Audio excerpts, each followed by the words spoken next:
Most people have goals in life. And we've been brought to think you got to be goal-oriented. That's the first mistake. Yes, you need goals, but there's something far beyond goals, which is what all successful people have. And that's a vision. It's a vision for the future. See, here's what it is. You see things as they are, but not worse than they are, which is what a lot of people do.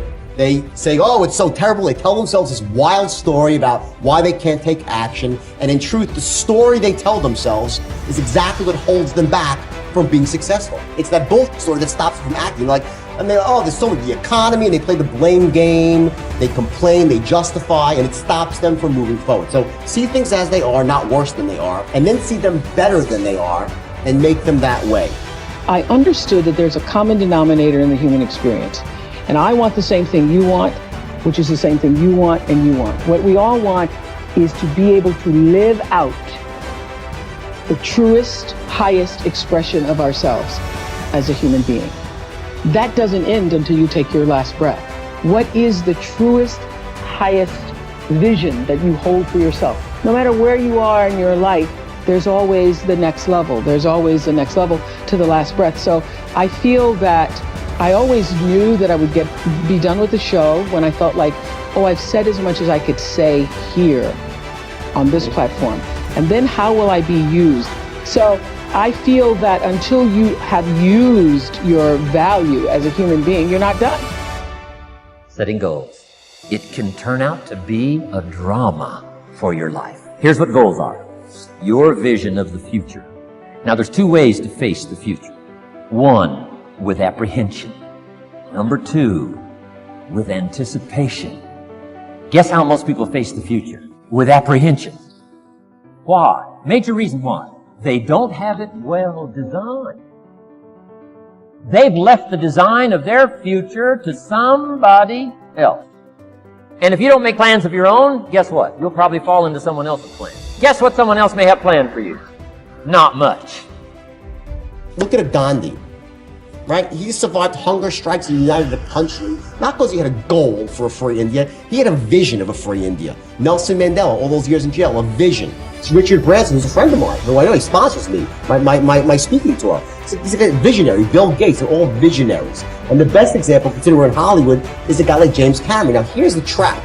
James Cameron is probably the greatest visionary of all time in filmmaking. Do you agree? He was interviewed on Diane Sawyer, and they asked him a question of, what do you owe your success to? And what he said was this: I set really, really high goals, so even if I fall short, I'm still doing great.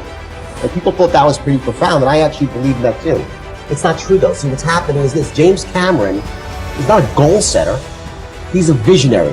He just doesn't realize because he's running unconscious strategy himself. If you said, if I said to James Cameron, was it really just the goals, or do you have a vision for Avatar? He'd say, oh, of course I will. Then he'd get all excited and he'd tell you how nothing was going to stop me from making this movie. The fact that it took 10 years and ran $200 million over budget and put money in himself, well, that's not what goal setters do. Goal setters will set a goal, gets tough, and they abandon it. And I can't overemphasize that distinction. That's number one, is vision.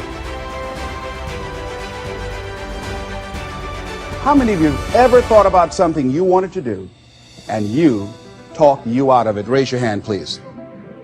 That inner conversation, ladies and gentlemen, is the reason that most people take their greatness, take their ideas to the graveyard with them. You know, the wealthiest place on the planet, a minister said recently, and it was so true, is not the gold mines in the various areas of the world or the diamond mines. The wealthiest place on the planet is the graveyard. Because in the graveyard we will find inventions that we never ever were exposed to, ideas, dreams that never became reality, hopes and aspirations that were never acted upon. Because most people allow that inner conversation, for whatever reason, to keep them from ever pursuing their goals. So let us begin to look at what's required in order to make this our decade. Why is it that most people don't ever reach their goals or live up to their true potential? One is fear, and there are only two kinds of fears that we're born with: the fear of falling and the fear of a loud sound. All other fears we learn, like the fear of failure. The next is the fear of success. That's one of the major challenges I had to deal with. I was working on a major project, and after it began to grow and it was extremely successful, I panicked and I walked away from it and gave it to someone else because I didn't believe that I could handle it.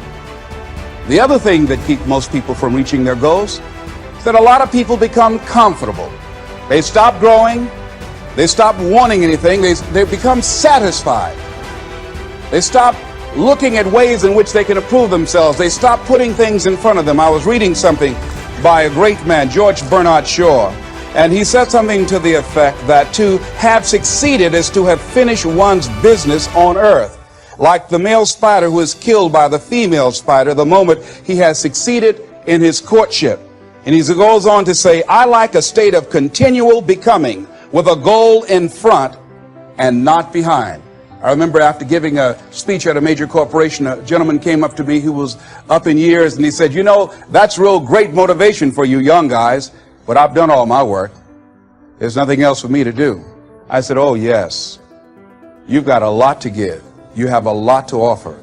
The fact that you're still here means that your business is not through yet. The other thing that keeps us from reaching our goal is not feeling worthy. That's where a lot of people get stuck. Because see, when you don't feel worthy of your goal, you will begin to unconsciously engage in self-destructive behavior, like procrastinating, constantly putting things off, squandering your time, and that's what life is made of. Something else that keeps us from reaching our goal, and that is many times because we spend so much time complaining and blaming everybody or everything. I'm reminded of a friend of mine who talked about the fact that one day he was walking by this house and some people were sitting on a porch and there was a dog on the porch and this dog was just moaning and groaning. So he was curious and he asked the owner, he said, why is this dog moaning and groaning? And the owner said, because he's laying on a nail. He said, well, why doesn't he get off? How many of you know people who moan and groan and complain about life all the time? They might moan and groan about their job. I'm sick of this job. I'm sick of you. And they just moan and groan and complain all the time and never do anything about it. They haven't got to the point where they're sick and tired of being sick and tired. They just have enough energy to complain about it, and they consider that, in fact, they believe that that's equivalent to doing something about it, just complaining. No, that can't get you where you want to go. That cannot create your reality for you. The other thing that keeps most people from realizing their true greatness and their true potential, circumstances, their environment. Hey, ladies and gentlemen, life is too short trying to play it safe. It's too short and unpredictable, being miserable. It's too short for that. Here's the thing. There's no safe position in life. Let me tell you why. It's a quiet secret that most people don't realize. You can't get out of life alive. So if you want to make this your decade, you've got to decide to be bold. So you got to be bold in life. Most people go through life trying to creep. No. Trying to be casual about it. No. You go through life being casual, you'll end up a casualty. You've got to be bold in life. You've got to take life on.